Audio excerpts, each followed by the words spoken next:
Assalamualaikum warahmatullahi wabarakatuh. Perkenalkan, nama saya Andri Setiawan dengan NIM 3012231239, kelas Kamin A4, Fakultas Ekonomi dan Bisnis, program studi S1 Manajemen. Di sini saya akan mempresentasikan perusahaan saya yang bernama Manglai Kreatif Digital, yaitu sebuah perusahaan yang bergerak di bidang agensi jasa pemasaran dan manajemen media sosial yang terintegrasi. Baik, untuk yang pertama di sini saya akan memberitahukan tentang visi perusahaan kami, yaitu menjadi salah satunya menjadi mitra strategis utama bagi 1000 UMKM dan brand lokal dalam memenangkan pasar digital nasional melalui kreativitas berbasis data pada tahun 2031. Baik, selanjutnya kita beralih ke misi perusahaan ya.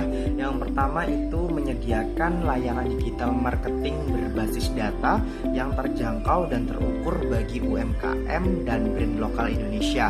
Yang kedua itu adalah membangun strategi konten kreatif di platform TikTok, Instagram, dan marketplace yang relevan pada tren terkini tentunya.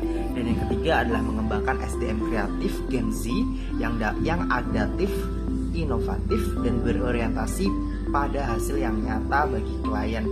Yang keempat adalah membangun portofolio klien yang kuat melalui pendampingan jangka panjang dan pengukuran performa secara transparan.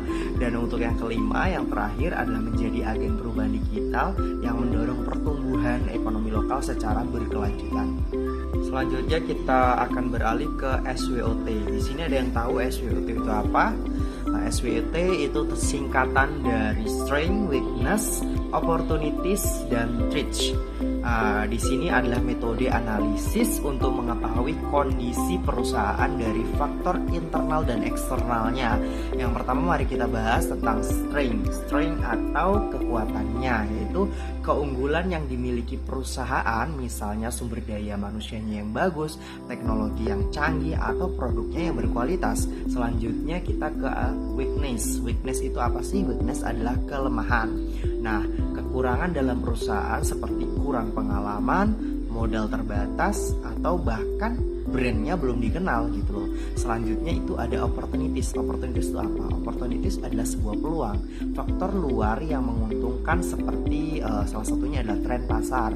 Yang kedua ada perkembangan teknologi. Dan selanjutnya kita beralih ke opportunities ya, atau yang biasa disebut sebagai peluang, yaitu adalah faktor dari luar yang menguntungkan, kayak contohnya seperti tren pasar, perkembangan teknologi, atau meningkatnya kebutuhan konsumen. Dan yang terakhir kita akan bahas yang namanya threats. Threats itu apa? Threats itu adalah sebuah ancaman. Di dalam sebuah usaha pasti yang namanya threats itu akan kita jumpai gitu. Salah satunya yaitu yang dapat merugikan dari perusahaan kita itu sendiri adalah yang pertama itu adalah pesaing.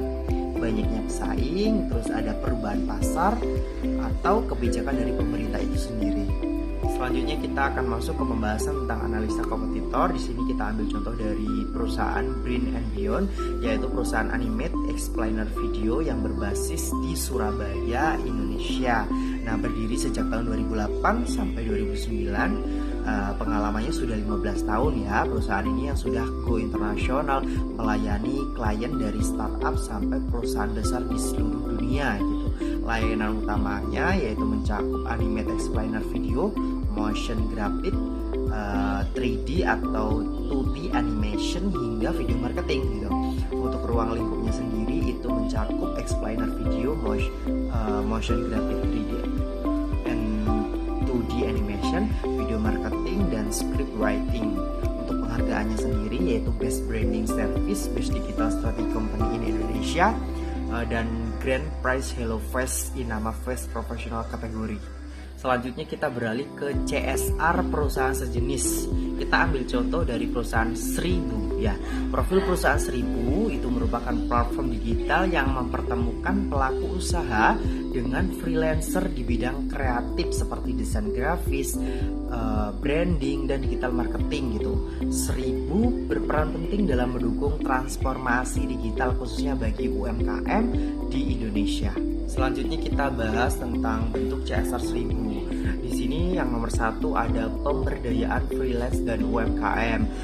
Salah satunya adalah akses layanan desain dan digital marketing yang terlebih terjangkau. Untuk dampaknya sendiri itu meningkatkan branding UMKM, memperluas pasar digital, dan mengurangi kesenjangan dan layanan yang lebih profesional. Yang kedua itu adalah peluang kerja digital. Untuk targetnya sendiri itu mahasiswa, fresh graduate, pekerja kreatif. Nah, untuk sistem kerjanya sendiri itu bisa lebih fleksibel, bisa remote atau freelance. Untuk dampaknya sendiri adalah mengurangi angka pengangguran, alternatif kerja di era digital, dan mendorong ekonomi lebih kreatif. Selanjutnya yang nomor 3 itu ada edukasi dan literasi digital. Untuk contohnya sendiri itu ada artikel, tips, dan insight digital marketing. Untuk tujuannya sendiri yang pertama adalah meningkatkan pemahaman UMKM, meningkatkan daya saing yang lebih bagus lagi untuk mendorong transportasi digital. Baik, selanjutnya kita masuk ke last part atau part terakhir, yaitu ada conclusion atau kesimpulan. Sebagai manajer perusahaan dapat memanfaatkan keunggulan yang dimiliki.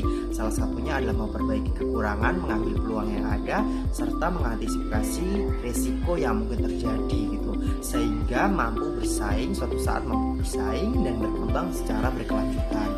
Baiklah, itulah presentasi singkat dari saya, Andri Setiawan. Bila mana ada kekurangan, ada bahasa yang kurang dimengerti, saya mohon maaf sebesar-besarnya, dan kepada Allah saya mohon ampun. Saya akhiri, wassalamualaikum warahmatullahi wabarakatuh. Terima kasih.